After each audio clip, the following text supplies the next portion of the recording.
So ఇక్కడ చాలామంది కొన్ని కన్సల్టెన్సీస్ అందరూ కొన్ని కన్సల్టెన్సీస్ స్టూడెంట్స్ని మోసం చేస్తున్నాయి, వీసా రిజెక్ట్ అయింది, ఇట్స్ యువర్ అంటే మీ ఎండ్ నుంచే రాంగ్ ఉంది అని దులిపేసుకుంటున్నారు, చేతులు దులిపేసుకుంటున్నారు. అందులో మోసాలు ఏంటి? What are the things they are doing? కొన్ని ఏంటంటే వీళ్ళకు నాలెడ్జ్ ఉండదు, స్టూడెంట్స్కు నాలెడ్జ్ ఉండదు. ఉండదు. ఇక్కడ కన్సల్టింగ్ వాళ్ళకు కూడా, కంపెనీ వాళ్ళకు కూడా 90% ఆఫ్ ద కంపెనీ వాళ్ళకు నాలెడ్జ్ ఉండదు, ఎందుకంటే ఇమిగ్రేషన్ ప్రాసెస్ వాళ్ళకి తెలియదు. So anyhow they want get offer letter, they contact third party and they get the offer and they do it. So వాళ్ళు రైట్ కంపెనీతో చేశారా, రైట్ యూనివర్సిటీతో డీల్ చేశారా లేదా వాళ్ళకు కూడా తెలియదు, ఎందుకంటే they don't know. They send the offer ఆ విచ్ ప్రావిన్స్ ఏది వీళ్ళకేం తెలియదు. సో అట్లా తీసుకుంటారు. వీళ్ళకి వెన్ యూ వారి ignorance you will be cheated.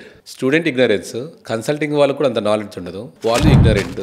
So at the end ఎవరు ఫెయిల్యూర్ అయినా వీళ్ళ మీద స్టూడెంట్స్కే నష్టం. సో అవన్నీ మాకు తెలుసు కదా, మళ్ళీ ఇమిగ్రేషన్ లాయర్స్ ఉన్నారు కాబట్టి మా వాళ్ళు they know what is the best they can do, what is the suggestions కానీ రైట్ వేలో ఉంటుంది అనమాట.